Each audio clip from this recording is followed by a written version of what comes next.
Bonjour, bienvenue au Sommet Entreprise et Croissance. J'ai le plaisir d'avoir avec moi aujourd'hui Serge Palaric d'NVIDIA. Serge, bonjour, merci de m'accueillir. tu veux bien te présenter ainsi qu'NVIDIA? Donc Serge Palaric, ça fait une vingtaine d'années que je travaille pour NVIDIA et je suis en charge des alliances et des grands partenaires en Europe. Quand on pense à NVIDIA, on a souvent tendance à penser au hardware, mais qu'en est-il?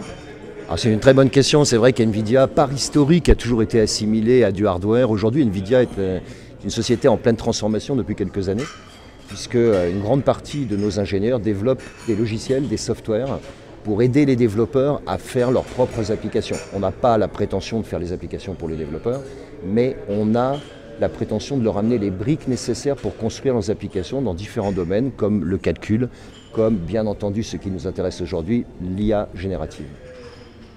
L'IA générative est un tournant pour les entreprises, pour toutes les industries. Qu'est-ce que ça représente pour vous? Alors l'IA générative, l'IA tout court n'est pas nouveau, c'est pas une nouvelle technologie, mais l'IA générative amène un tournant dans cette industrie. Je voudrais le comparer par exemple à l'événement d'électricité. Avant il n'y avait pas d'électricité, on prend les locomotives, elles tournaient avec des gens qui mettaient du charbon. Aujourd'hui, l'IA générative est une transformation totale et c'est une nouvelle industrie. Et on en parlera, je pense qu'il y a eu plusieurs étapes. On a parlé de 2022 avec ChatGPT, 2023 avec les LLM, 2024 c'est l'année de la production et c'est l'année de la mise en place de cette IA générative dans les entreprises.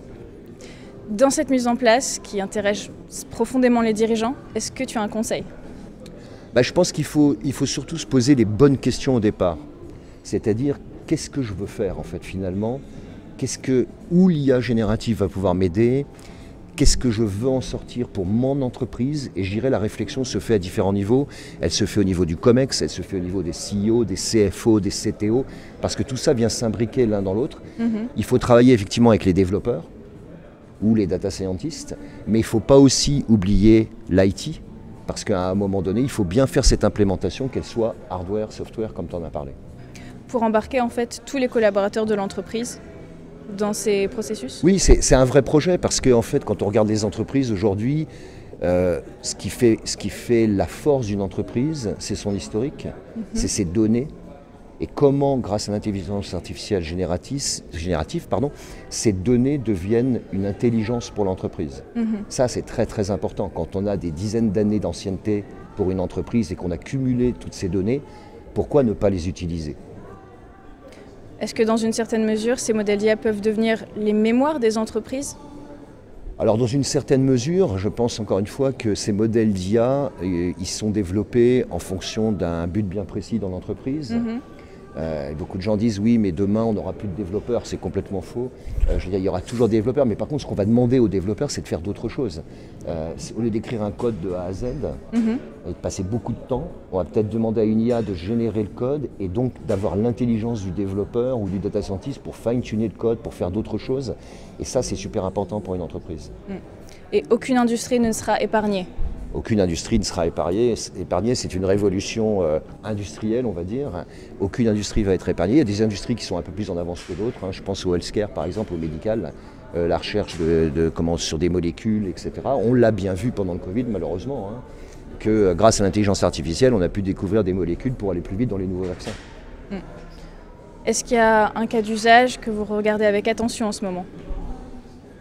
Je ne pense pas qu'il y ait un cas d'usage particulier qu'on regarde avec attention, puisque chez NVIDIA, on travaille beaucoup par verticaux, donc par domaine. Vous parlez du médical, la banque et l'assurance, l'industrie, etc. Il y a des cas d'usage. Si je prends l'industrie, par exemple, on associe l'intelligence avec ce qu'on appelle les jumeaux numériques, l'intelligence artificielle avec les jumeaux numériques, ce qui permet de planifier les usines de demain, de prévoir les usines de demain sous une forme digitale.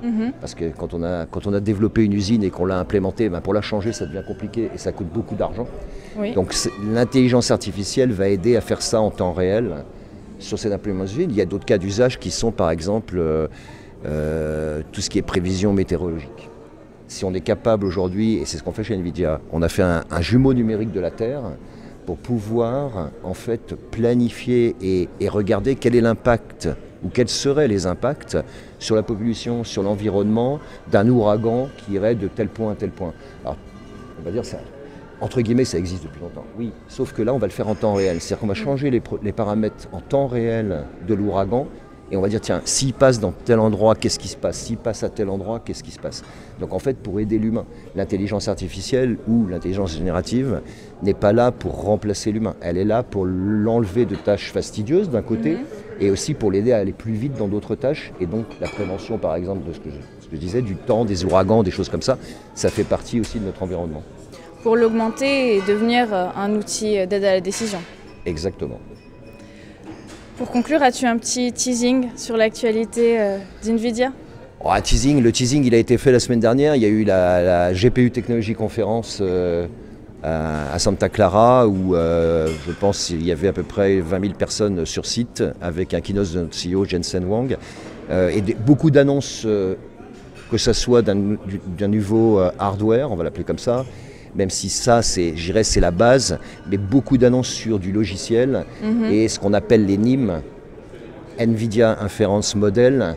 Et ça, je pense qu'on en parlera dans les semaines qui viennent parce que c'est des choses qui vont amener aux développeurs beaucoup de flexibilité et les aider énormément dans leur travail. Et nous pousser à repenser les systèmes de gestion de data des entreprises. Alors, aujourd'hui, les entreprises sont déjà en train de repenser leur système de données. Elles intègrent, et on le voit bien avec l'évolution de tout ce qui est IA générative, elles intègrent des données de l'entreprise dans les modèles. Ça a commencé en début d'année, on va dire, donc on n'est qu'au mois de mars, donc ça va évoluer cette année. Et cette année, c'est vraiment l'année, comme je le disais, du déploiement. On a eu beaucoup de proof of concept, comme on dit, mais là, cette année, c'est l'année du déploiement. Parfaite conclusion. Merci à toi d'avoir été avec nous aujourd'hui.